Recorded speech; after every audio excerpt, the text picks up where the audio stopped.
ایک جاپانی کہاوت بڑی مشہور ہے کہ اپنے اور اپنے استاد کے درمیان 7 قدم کا فاصلہ رکھیں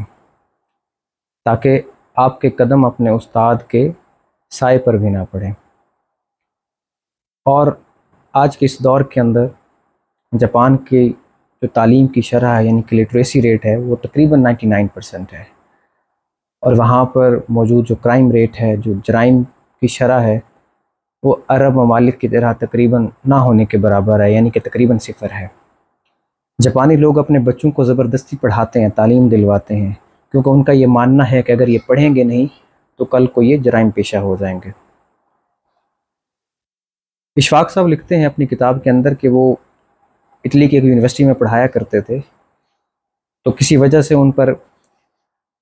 گاڑی کی سپیڈ زیادہ چلانے سے ان پر چالان ہو گیا،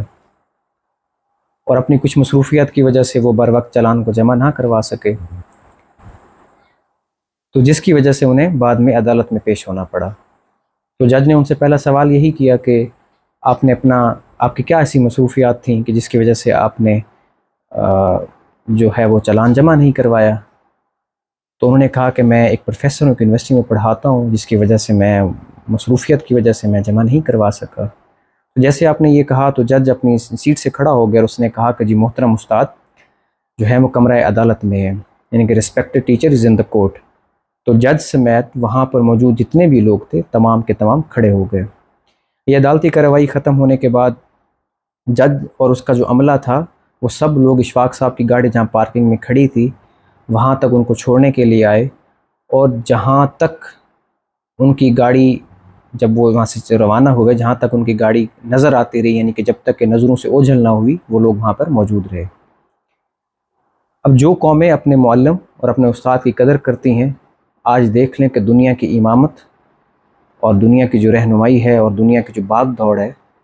اور یہ انہی قوموں کے ہاتھوں کے اندر ہے۔ وہ لوگ ہیں جو تعلیم کے اوپر، ان کی جو ریاستیں ہیں، ان کی جو حکومتیں ہیں، وہ تعلیم کے اوپر دل کھول کر خرچ کرتی ہیں اور استاد کی جو قدر و منزلت ہے اس کو بڑھاتی ہیں، اور یہی قومیں آج کے دور کے اندر دنیا کو لیڈ کر رہی ہیں۔ آقا کریم صلی اللہ تعالیٰ علیہ وسلم کا فرمان بھی ہے کہ طالب العلم فریضۃ علی کل مسلم، کہ علم حاصل کرنا ہر مسلمان پر فرض ہے،